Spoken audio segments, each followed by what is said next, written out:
Les injections esthétiques ne sont pas une invention récente. Dès la fin du 19e siècle, des médecins comme Franz Number expérimentaient déjà des transferts de graisse pour corriger des défauts faciaux. Au fil des décennies, diverses substances ont été utilisées avec des succès variables. Ça fait beaucoup là, non?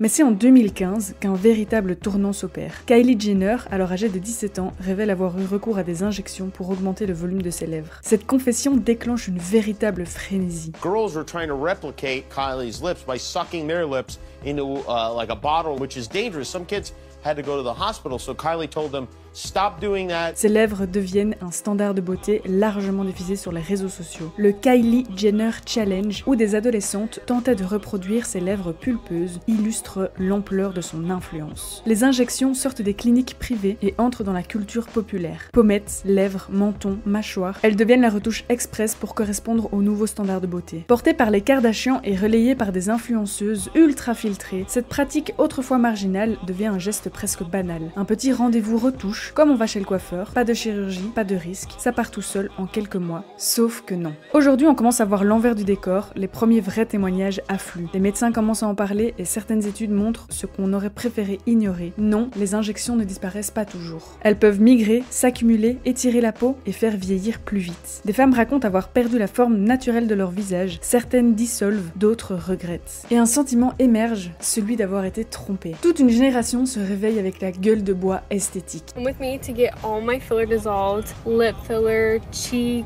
chin, jaw, literally the past 5 years of any kind of filler. Celle qui pensait faire un petit glow-up facile voit son reflet figé, gonflé et carrément transformé. Alors on réagit, on retire, on regrette, les influenceuses commencent à se confesser et les médecins sonnent l'alerte. Est-ce la fin des visages figés? On se le demande. Et assistons-nous au grand retour du naturel. Bonjour les amis et bienvenue dans cette nouvelle vidéo, je suis trop contente de vous retrouver aujourd'hui pour un nouveau sujet. Aujourd'hui, on va parler des injections et de cette fameuse mode de se désinjectionner, ce qu'il y a sur notre visage et cette mode de revenir à quelque chose de beaucoup plus naturel. On va parler surtout des conséquences dramatiques que ça a, du mythe de la réversibilité et des vraies traces que ça laisse. Vous allez le voir que c'est assez dramatique et qu'il y a énormément de choses à en dire. Avant de commencer et d'attaquer directement cette vidéo, n'hésitez surtout pas à vous abonner. D'ailleurs, les gars, on a dépassé les 8000 abonnés. 8000 abonnés, ça équivaut au forêt nationale, les gars. Genre, est-ce qu'on se rend compte? Franchement, moi personnellement je me rends pas compte, ça me donne un peu le vertige et je voulais vous remercier pour tout le soutien que vous me donnez. Vraiment merci, parce que vous vous rendez pas compte, mais un petit like, un petit commentaire, un petit partage, ça fait vraiment toute la différence et ça me motive en fait pour la suite. Donc n'hésitez pas à vous abonner si c'est pas encore fait et on est parti. Il y a quelques années, c'était le geste beauté par excellence. Une petite seringue, 1 minute dans un cabinet et hop, pommette plus haute, lèvres pulpeuses, rides effacées. Mais aujourd'hui, le voile se lève sur les conséquences au moyen et long terme. Même parfois au court terme en vérité. Et la vérité est finalement bien moins lisse que ce qu'on nous montre sur Instagram et TikTok et les réseaux sociaux de manière générale. Avant de commencer, j'aimerais vous expliquer très vite fait en quelques mots les injections, qu'est-ce que c'est à la base. Les injections esthétiques les plus courantes sont à base d'acide hyaluronique, un composant naturellement présent dans notre peau, ce qui à première vue semble rassurant. Le principe, redonner du volume dans les zones un peu plus creuses, dans les zones qui pendent un petit peu, remodeler le visage et camoufler les signes de l'âge, puisque de base c'est plutôt pour un public cible qui est plutôt senior, puisque quand on vieillit, la peau a tendance à tomber, on a tendance à se creuser, il y a des rides qui apparaissent, etc. etc. Donc c'est vraiment pour combler toutes ces bosses et ces fosses et redonner ce visage de baby face. Mais attention, naturel ne veut pas dire inoffensif. Beaucoup de patientes pensent que l'acide hyaluronique, parce qu'il est déjà présent dans le corps, est forcément sans danger. Mais lorsqu'on l'injecte en grande quantité ou de manière répétée, il ne se comporte plus comme un ingrédient naturel. Au début donc, c'était plutôt pour les femmes âgées, mais comme je vous l'ai dit dans l'introduction, pour toutes ces raisons de personnalité de Kylie Jenner qui a quand même eu un gros rôle là-dedans, ces pratiques se sont énormément normalisées et popularisées chez les jeunes femmes. Mais le problème, c'est que jusqu'à il y a peu, on n'avait pas du tout de recul sur comment ça réagissait sur des babyface qui étaient déjà babyface, vous voyez, parce que Kylie Jenner, en 2015, elle avait à peine 18 ans et elle a déjà commencé à chipoter avec son visage, et donc on n'avait pas encore encore vraiment de recul sur comment ça vieillit, comment ça réagit, qu'est-ce qui se passe quand on met plusieurs couches, etc. etc. Aujourd'hui, il y a énormément d'études qui s'y intéressent vraiment, car c'est un fait, les résultats sur le long terme ne tiennent pas leurs promesses, et les explications derrière sont vraiment terrifiantes. On va en parler, on va vraiment décortiquer tout ça. Je vous ai préparé un petit script aux oignons pour vous parler vraiment de toutes les catastrophes que ça fait en fait sur votre visage. Alors un premier effet indésirable qui a été observé, c'est que les produits injectés ne restent pas forcément là où ils ont été placés. Avec le temps, ils peuvent se déplacer, souvent lentement, vers d'autres zones du visage. Résultat, un aspect asymétrique, gonflé, ou tout simplement super étrange qui va changer la forme naturelle de votre visage. On voit de plus en plus de patientes avec du produit qui a migré jusque sous les yeux ou dans les joues, même des années après l'injection. Ce déplacement progressif modifie les traits du visage, souvent de façon irréversible sans intervention. Et cette migration n'est pas toujours détectable tout de suite, c'est parfois des années plus tard que les effets deviennent visibles, ce qui rend aussi les changements du visage, des traits du visage, beaucoup plus profonds et beaucoup plus difficiles à modifier par la suite. Une deuxième observation a été faite sur des doses excessives que certaines personnes pouvaient faire. À force d'accumulation, certaines zones du visage deviennent surchargées, créant un effet dit puffy, un aspect un peu bouffi, un peu gonflé, voire même complètement rigide. C'est le visage ultra lisse, sans expression, que l'on voit souvent chez certaines stars ou influenceuses, et qui finit par vieillir au lieu de rajeunir. Et on a énormément d'exemples que je vais vous mettre à l'écran. Hâte de faire le montage. Et le plus ironique dans tout ça, les injonctions censées ralentir le signe du temps peuvent en fait les aggraver. Tout simplement parce que la peau, quand elle a été étirée artificiellement pendant des années, finit par perdre en élasticité naturelle. Lorsque le produit se résorbe ou se dissout, la peau est distendue, molle et affaissée. Beaucoup de patientes pensent pouvoir juste tout enlever si elles changent d'avis, mais ce qu'elles ne réalisent pas, c'est que leur peau, leur structure faciale a changé. Le visage ne revient pas toujours à son état naturel. En résumé, les injonctions ne sont pas anodines, ce ne sont pas juste des petites retouches, elles transforment la structure du visage, modifient la peau, migrent, s'accumulent et parfois elles laissent des traces durables. Et c'est probablement pour ça qu'aujourd'hui, énormément de femmes et d'hommes prennent le choix de revenir en arrière ou du moins d'essayer, parce que vous allez le voir que c'est beaucoup plus compliqué que ça.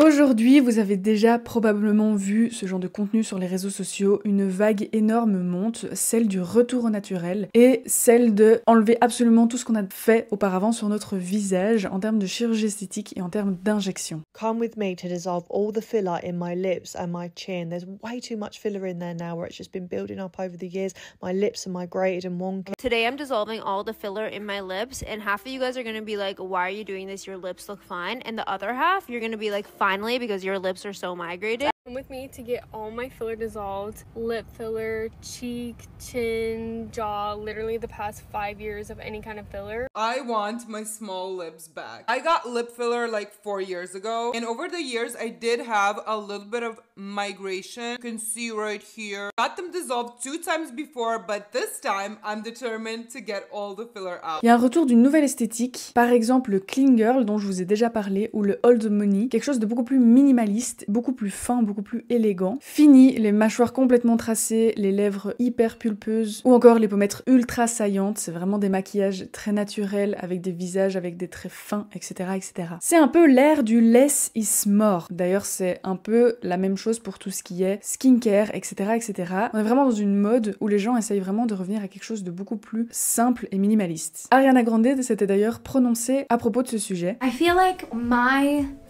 relationship to beauty has changed so much over the years, especially because I started so young. I, over the years, used makeup as a disguise or as something to hide behind, and more hair, more and more thicker the eyeliner. But I think as I get older, I don't love that. I've had a ton of lip filler over the years and Botox. I stopped in 2018 because I just felt so too much.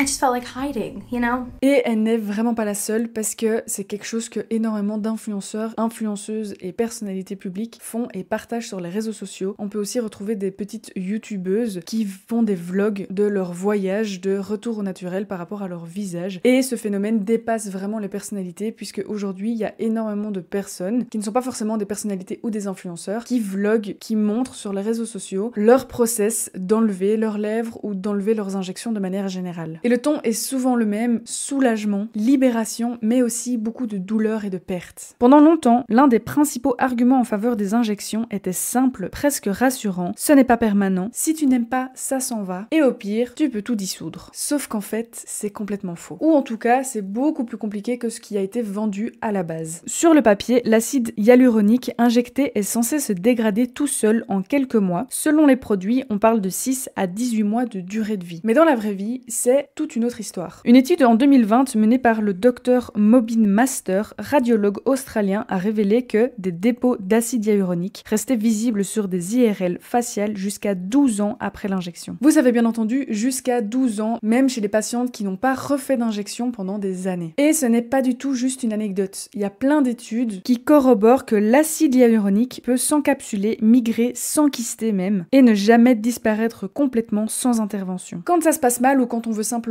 revenir en arrière, on nous parle toujours de la même chose, la fameuse enzyme miracle, la hyaluronidase. Son rôle, détruire rapidement l'acide hyaluronique injecté. Mais ce que les gens ne savent pas, c'est que cette enzyme ne fait aucune distinction entre l'acide hyaluronique naturellement présent dans notre peau et celui injecté par ce process de chirurgie esthétique. Ce qui fait que cette enzyme va attaquer en fait le collagène et l'élastine présents naturellement dans votre peau, ce qui peut littéralement appauvrir complètement votre structure cutanée et avoir des conséquences à l'opposé de ce que vous vouliez de base avec ces injections. Certaines femmes, après dissolution, rapportent des choses vraiment catastrophiques, un affaissement rapide des tissus de leur visage, une peau vide ou qui pend carrément, apparition de nouvelles rides forcément, puisque on enlève du produit, donc il y a un peu trop de peau, donc forcément il y a plus de rides, plus de plis, et quelque chose qui revient souvent, c'est cette impression de ne pas se reconnaître ou de vieillir beaucoup plus vite. En fait, pour que vous compreniez bien, il y a un exemple très simple, c'est l'exemple du ballon qu'on va gonfler et dégonfler plusieurs fois. À force de faire ça, à un moment donné, il va perdre de son élasticité et il va plus du tout avoir la même forme. Vous comprenez bien du coup que c'est un résultat assez catastrophique, surtout pour le mental, puisqu'il faut vraiment faire le deuil de ça. Et je pense que ça doit être très compliqué à ce moment-là de ne pas craquer pour refaire des injections derrière, puisque au final on tombe vraiment dans un cercle vicieux qui peut s'avérer lourd de conséquences. Alors oui, aujourd'hui, je pense que c'est une très bonne chose qu'on puisse proposer à ces jeunes femmes de dissoudre ce produit dans leur visage, mais je pense que c'est aussi la preuve que quelque chose n'a pas fonctionné. Parce que maintenant qu'on dissolve ces visages, que reste-t-il finalement? Que reste-t-il de notre rapport à la beauté? Que reste-t-il de notre visage d'avant? Nous sommes clairement en train de passer par une ère extrêmement complexe à ce niveau-là. On passe par des espèces de modes de transformation physique, mais je pense aussi transformation mentale énormément. Il va y avoir, je pense, dans l'histoire de l'humanité, un énorme fossé entre avant 2000, avant 2010 et aujourd'hui, ce qu'on est en train de vivre dans les années 2020. Nous sommes dans une société où clairement tout est lié à notre image, à ce qu'on va paraître en fait dans cette société et surtout sur les réseaux sociaux, puisque je pense qu'il y a aussi encore un fossé entre moi qui descends dans la rue pour aller chercher mon pain et moi qui fais une story dans la rue pour aller chercher mon pain, vous voyez. Je pense qu'il y a encore ce fossé de ce qu'on veut montrer et l'importance qu'on donne à l'image qu'on a sur nos plateformes. Je pense qu'il y a une ultra aussi médiatisation de toutes ces personnalités, je pense surtout aux Kardashian, puisque Kylie Jenner, quand elle est devenue ado en 2015, quand elle a fait ses injections, il y a eu vraiment un pic énormissime de recherche sur internet concernant ces fameuses injections, et ça a été une mode chez les jeunes femmes, ce qui est vraiment énormément problématique parce que ça a ouvert vraiment la porte à beaucoup de changements, beaucoup d'influence vers quelque chose qui est vraiment pas sain du tout. Kylie Jenner, il y a pas longtemps, j'en ai un peu parlé dans ma vidéo sur l'agisme, elle est apparue à un événement où les gens disaient d'elle qu'elle était beaucoup trop, qu'elle paraissait beaucoup trop vieille et que on avait l'impression qu'elle avait le même âge que Kim Kardashian, alors qu'elle a 20 ans de moins quand même. Et ça a fait parler puisque les gens se sont interrogés en fait pourquoi elle paraît plus âgée, et beaucoup de personnes pensent que c'est dû justement à ces injections qu'elle s'est fait beaucoup plus jeune. Il y a beaucoup de médecins aujourd'hui qui prennent ce genre d'exemple pour dire aux gens de commencer le plus tard possible ou de ne jamais commencer, puisque c'est quelque chose qui réagit quand même vraiment énormément mal sur des visages, des jeunes visages visage, qui ont une peau tirée, qui ont des jolis traits, etc., etc., qui ont, comme je vous l'ai déjà dit plusieurs fois, ce baby face. Every girl who gets lip filler needs to hear this. Go to someone who will tell you no. We're learning that filler can last a little bit longer than we originally thought, so I never encourage patients to get filler on a routine basis. Si on prend l'exemple de Kendall Jenner, c'est clair qu'en fait elle a rajouté du volume à des endroits qui n'étaient pas nécessaires, et donc forcément quand elle l'a perdu, ben ça a fait cet effet de rides marquées ou de peau qui pend un peu plus entre guillemets, parce que je pense qu'il faut pas non plus exagérer, on n'a pas l'impression qu'elle a 50 ans. Et je pense qu'on habitue aussi les autres à nous voir d'une certaine manière, et quand on n'en a plus, ben tout d'un coup il y a des rides qui apparaissent et on paraît plus vieux alors qu'en fait on paraît juste normal. Je trouve que cette vidéo est vraiment liée aussi à l'agisme que je traite donc dans une autre vidéo, puisque tout est lié. Un phénomène en attire un autre, qui en attire un autre, vous voyez, à chaque fois. C'est un peu les mêmes chemins qui se font, les mêmes cheminements qui se font dans la tête des gens. J'espère de tout mon cœur que cette ère justement de anti-injection va marquer un tournant dans cette mode, et j'espère que ça va vraiment calmer les choses et que les gens vont commencer à tout doucement prendre conscience et à moins en faire. Si l'expérience de certaines peuvent sauver les prochaines qui arrivent sur les réseaux sociaux, la prochaine génération, ça pourrait être quand même positif. Il pourrait y avoir quelque chose de positif à en tirer de cette affaire finalement. Alors ce n'est pas du tout une vidéo anti-injection, et ce n'est pas du tout un procès que j'ai envie de faire par rapport à la médecine esthétique et la médecine préventive, mais c'est plutôt une tentative d'apporter un recul qu'on n'a jamais eu jusqu'ici. Des faits, des témoignages, des vidéos qu'on peut croiser sur les réseaux sociaux, des témoignages aussi des médecins qui prennent beaucoup la parole, de plus en plus la parole par rapport à tout ça. Et au final, le message est vraiment très simple. Faites ce que vous voulez de votre corps, faites ce que vous voulez de votre visage, mais faites attention à vous et prenez conscience de toutes les conséquences que ça a, que ce soit sur votre physique mais aussi sur votre psychologique. Je pense que commencer à faire tout ça ne va jamais régler un problème d'acceptation de soi, et le jour où il faudra l'enlever pour une raison ou une autre, ou le jour où ce sera plus à la mode et que du coup ça vous plaira plus, il faudra revenir en arrière, et là ce sera peut-être même pire qu'avant. Je pense que c'est vraiment intéressant de mettre énormément son énergie dans le fait de s'accepter, dans le fait d'être reconnaissant aussi, d'être en bonne santé, d'avoir un visage qui fonctionne, vous voyez, au lieu de toujours se comparer et toujours essayer d'aller voir sur les réseaux sociaux qui est la plus, pas belle, mais qui rentre le plus dans les standards de beauté, qu'est-ce qu'il faut faire pour ressembler à cette personne, que ce soit sur le visage, sur le corps, etc., etc. Parce qu'au final, ce que vous injectez dans la peau, vous l'injectez aussi dans votre confiance en vous, dans votre amour propre, dans l'estime de vous, et énormément dans la perception de vous-même, et je pense en toute honnêteté que ce n'est pas la solution, même si encore une fois, je ne jugerai absolument jamais quelqu'un qui fait de la chirurgie esthétique. Je ne trouve pas ces personnes moins belles ou plus belles que le naturel, vous voyez. Ça, c'est vraiment pas la question, et c'est pas du tout ce que j'ai envie de mettre en avant dans cette vidéo, mais c'est encore une fois juste un message de prévention, parce que c'est un peu la mission que je me suis donnée en venant sur YouTube. Dites-moi ce que vous en pensez, dites-moi aussi en commentaire qu'est-ce que vous avez appris grâce à cette vidéo. Est-ce que vous connaissiez toutes ces conséquences, ou est-ce que je vous ai appris quelque chose, où je vous ai ouvert les yeux en fait sur tout ce phénomène-là. Honnêtement, moi je savais bien évidemment qu'il y avait des choses négatives par rapport à toutes ces injections, et que bien sûr que ça laisse des traces, mais je ne me rendais pas compte à quel point c'était quand même aussi conséquent. Je pense que personne au final, puisque c'est que maintenant qu'on a le recul sur toutes ces modes dans les années 2015, vous voyez. Et donc je suis assez étonnée et je suis assez inquiète, puisque je connais quand même des personnes dans mon entourage qui font ce genre de choses, et j'espère de tout mon cœur que vous prendrez soin de vous, et que au final vous serez heureux et heureuse, parce que c'est tout ce qui compte. Donc voilà, n'hésitez pas à vous abonner si cette vidéo vous a plu. N'hésitez surtout pas aussi à me dire donc ce que vous en pensez, mais aussi si vous avez des idées de vidéos, des sujets que vous avez envie que je traite, puisque je suis là pour ça, donc en fait finalement partagez-moi ce que vous voulez que je traite. Je vous fais de très très gros bisous, je vous dis à très bientôt pour de nouvelles aventures. Ciao!